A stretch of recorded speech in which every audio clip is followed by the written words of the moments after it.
Welcome to all. In this video we will see about Maxam Gilbert sequencing. This sequencing is kind of first generation sequencing or classical manual sequencing method. It is also known as chemical degradation method. The reason is we use so many chemicals to cleave the DNA strands into several pieces. The basic principle is first radiolabel the DNA template at the 5' ends, then apply different kinds of chemicals to randomly cleave the DNA at specific nucleotide locations such as G only, G and A, or T only, or C and T. The resulted strands will be produced at varying lengths. These strands are separated out with gel electrophoresis, especially polyacrylamide gel electrophoresis, and gels are read with autoradiography. And the sequence will be identified.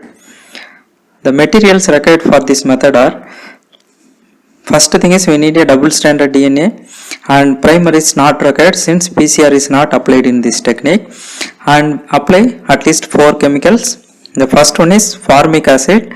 So formic acid will cleave the DNA at the position of A and some position of G, and DMS dimethyl sulfate chemical specifically cleaves at G position after methylation, and another chemical hydrazine cleaves the DNA with more specific T and some of the position at C ends, and hydrazine at very high salt concentration it cleaves only C.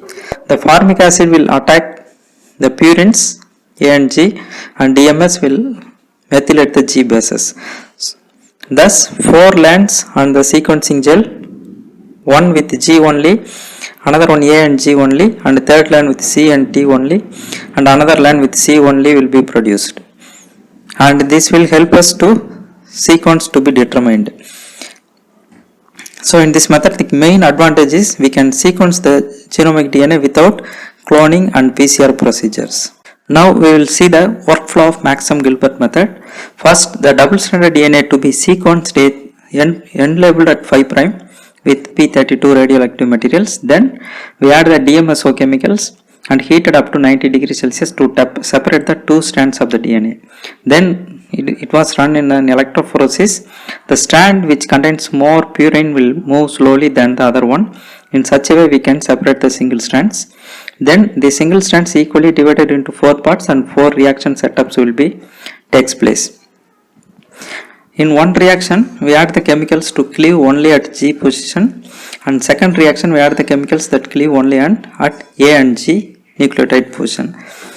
The chemical formic acid will cleave A and G, and the chemical DMS will cleave the G only.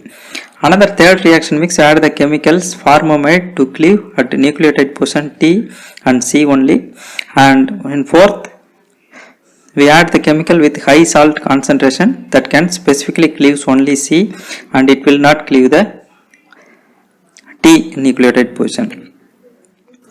The modification and cleavage reactions are carried out under the conditions that result in only one breakage per strand is done by the chemicals.